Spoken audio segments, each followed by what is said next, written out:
Queridos irmãos e queridas irmãs, que bom estarmos aqui mais uma vez, reunidos em nome de Jesus, hoje para falarmos sobre o advento do Espírito da Verdade, capítulo 6, item 5 do Evangelho segundo o Espiritismo.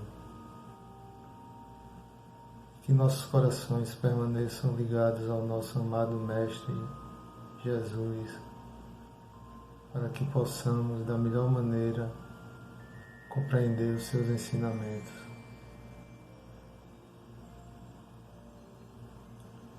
Jesus, pouco tempo antes de ser levado ao Calvário para ser crucificado, reuniu seus apóstolos e os falou: Se me amais, guardareis os meus mandamentos. E eu rogarei ao Pai, e Ele vos dará outro Consolador, para que fique eternamente convosco. É o Espírito da Verdade, que o mundo não pode receber, porque não o vê nem o conhece. Mas vós o conhecereis, porque permanecerá convosco e estará em vós. Não vos deixarei órfãos, voltarei a vós. Ainda um pouco de tempo e o mundo não me verá mais. Vós, porém, me tornareis a ver, porque eu vivo e vós vivereis. Naquele dia reconhecereis que estou em meu Pai, e vós em mim e eu em vós. Aquele que tem os meus mandamentos e os guarda, esse é que me ama, e aquele que me ama será amado por meu Pai. E eu o amarei e me manifestarei a ele. Pergunta-lhe Judas, não o Iscariotes: Senhor, por que razão hás de manifestar-te a nós e não ao mundo? E Jesus lhe respondeu: Se alguém me ama, guardará a minha palavra, e meu Pai o amará. E nós viremos a ele e nele faremos nossa morada. Aquele que não me ama não guarda as minhas palavras. A palavra que tendes ouvido não é minha, mas sim do Pai que me enviou. Disse-vos essas coisas enquanto estou convosco, mas o Consolador, o Espírito Santo, que meu Pai enviará em meu nome, irá ensinar-vos todas as coisas e vos recordarás tudo o que vos tenho dito. Passagem do Evangelho de João, capítulo 14, versículos 15 a 26. Allan Kardec, no Evangelho segundo o Espiritismo, diz que a doutrina dos Espíritos é o Consolador prometido por Jesus. Quando Jesus diz que pedirá ao Pai que nos envie outro Consolador, nós podemos entender que nesse momento ele se coloca como um Consolador, porque ele é um Consolador e pedirá que envie outro. E ele também indica claramente que esse Consolador não será uma reencarnação dele. E Kardec explica em A Gênese: essa proposição não poderia se referir a uma individualidade encarnada, visto que não poderia dessa maneira ficar eternamente conosco. Porém, compreendemo-la muito bem com referência a uma doutrina, a qual, com efeito, quando a tenhamos assimilado, poderá estar eternamente em nós. O Consolador é, pois, segundo o pensamento de Jesus, a personificação de uma doutrina soberana consoladora, cujo inspirador há de ser o Espírito da Verdade. Então, ao refletirmos sobre isso, precisamos compreender que Deus tem aqui na Terra um comandante. E esse comandante é Jesus, que nos governa e que tem sob o seu comando uma legião de inúmeros espíritos puros que colaboram com ele desde a criação do planeta. Portanto, em meados do século XIX, quando iniciou-se a codificação da doutrina espírita na França, foram esses espíritos que, semelhantes a estrelas cadentes, começaram a cair sobre toda a terra, porque era chegado o tempo em que todas as coisas deveriam ser restabelecidas no seu verdadeiro sentido. E então, médiuns de diversas partes do mundo, de vários países, começaram a receber mensagens. E o codificador, muito cuidadoso, foi reunindo todas essas mensagens e as organizando. E à medida que o tempo foi passando, ele foi percebendo pelo conteúdo e a superioridade dessas mensagens que ali haveria de ter a participação de Jesus. Kardec, em sua casa, um certo dia, trabalhando na codificação, ouviu pancadas. Então, quando na reunião seguinte, ele perguntou ao espírito comunicante se ele poderia informar sobre aquelas pancadas. E o espírito comunicante lhe respondeu: sim, era um espírito familiar teu. E Kardec perguntou: quem seria esse espírito familiar?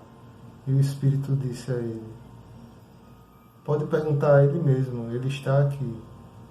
E Kardec formulou a pergunta: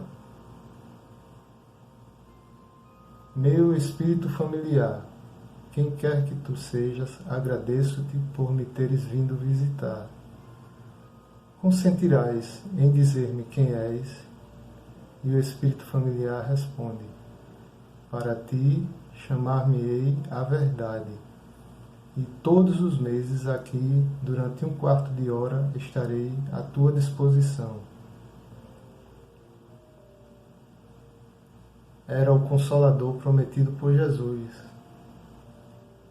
que ficaria conosco para sempre e que tinha a função de nos ensinar todas as coisas e de nos lembrar, principalmente, os ensinos do Cristo que nós havíamos esquecido e que muitos até hoje ainda têm deturpado.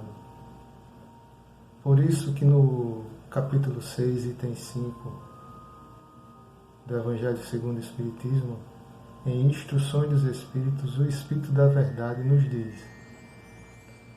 venho, como antigamente, entre os filhos perdidos de Israel, trazer a verdade e dissipar as trevas. Escutem-me, o Espiritismo, como a minha palavra fez antigamente, veio lembrar os incrédulos que acima deles reina a verdade imutável, que é o Deus bom, o Deus justo, que faz germinar as plantas e levanta as ondas. Revelei a doutrina divina e, como um colhedor de cereais, reuni em feixes o bem, espalhado pela humanidade, e disse: venham a mim todos vocês que sofrem. Entretanto, os homens ingratos como são, desviaram-se do caminho reto e largo que conduz ao reino do meu Pai e se perderam nos ásperos caminhos da desumanidade. Meu Pai não quer terminar com a raça humana. Ele quer que, ajudando-se uns aos outros, socorram-se mutuamente e que se ouça clamar não mais a voz dos profetas e dos apóstolos, mas sim a voz daqueles que já desencarnaram, dizendo: orem e creiam, pois a morte é o renascimento e a vida é a prova que foi escolhida por vocês, durante a qual as virtudes devem crescer e se desenvolver como o cedro. Com isso, vejamos então, meus irmãos, a importância fundamental da doutrina espírita em nossas vidas e a responsabilidade que existe acerca desse conhecimento. E foi à vista disso que o Espírito da Verdade veio entre nós coordenando uma legião de espíritos puros para nos revelar a doutrina espírita com o objetivo de nos espiritualizar. Isso porque vivemos em um mundo material. Enquanto estamos materializados, somos constantemente seduzidos e envolvidos pelo materialismo. Então, na maioria do nosso tempo, nós nos preocupamos com coisas materiais, sendo que, impreterivelmente, um dia todos nós voltaremos ao plano espiritual. Então, a doutrina espírita é uma obra divina que veio nos esclarecer de onde viemos, para onde vamos, o que estamos fazendo aqui. Ela veio nos dizer, veio nos lembrar que somos espíritos eternos, portanto somos seres imortais.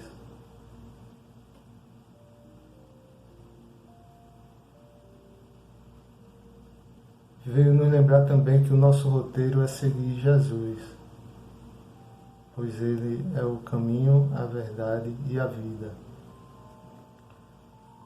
Veio também nos dizer que a vida nesse mundo é um recurso precioso para que possamos nos desenvolver por nós mesmos, pelos nossos méritos, pelo nosso esforço,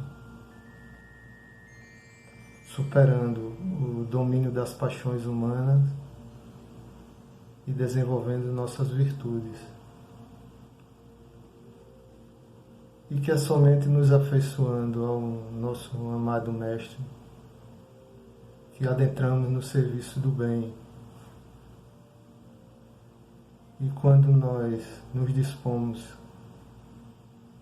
ao serviço divino, não há outro caminho, senão por Ele, que detém a infinita luz da verdade e a fonte inesgotável da vida.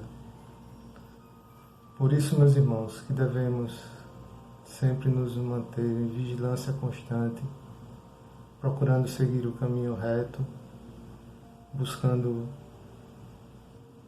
seguir sempre as leis de Deus. E aí o Espírito da Verdade continua. Homens fracos que compreendem a sua própria ignorância, não afastem a tocha que a bondade de Deus colocou em suas mãos para iluminar os caminhos e reconduzi-los, como crianças perdidas, aos braços do Pai. Sinto muita compaixão pela miséria em que se encontram e pela fraqueza imensa que demonstram, para não estender a mão em socorro dos infelizes desgarrados que, vendo o céu, caem no abismo do erro. Acreditem, amem e meditem sobre todas as coisas que são reveladas. Não misturem o joio com a boa semente e nem as mentiras ilusórias com as verdades. Espíritas, amem-se, eis o primeiro ensinamento.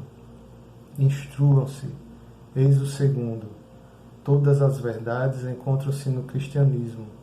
Os erros que neles encontramos são de origem humana.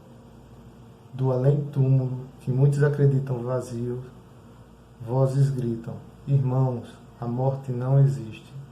Jesus é o vencedor do mal. Sejam vocês os vencedores da falta de piedade. Trabalhadores, trabalhem sua terra. Recomecem no dia seguinte a difícil jornada da véspera. Suas almas não estão esquecidas. Eu, o divino jardineiro, as cultivo no silêncio de seus pensamentos. Quando a hora do repouso chegar, quando o fio da vida escapar de suas mãos e seus olhos se fecharem para a luz, sentirão surgir e germinar a minha preciosa semente. Então, meus queridos irmãos, o primeiro mandamento é amar. O segundo, instruir-se. O terceiro, trabalhar. O primeiro, amar uns aos outros como Jesus nos ama, não é à toa que Ele é o primeiro. Isso quer dizer que a instrução e o trabalho sem o amor não são tão eficazes, pois não estariam completos. Então, por isso que devemos nos esforçar diariamente, manter a vigilância constante perante nossos atos, nossas atitudes, na maneira de proceder com o próximo e consigo mesmo. Porque fora da caridade não há salvação.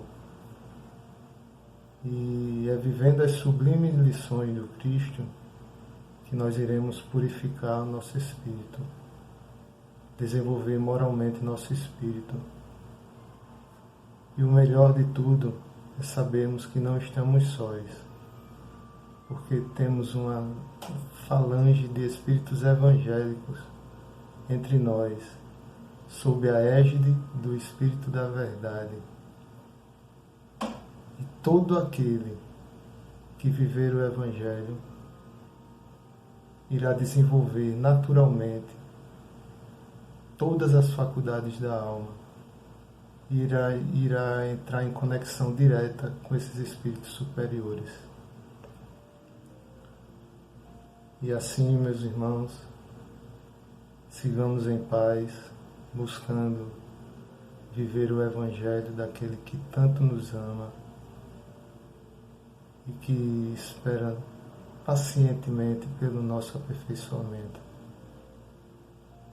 Fique com Deus, até a próxima, que assim seja.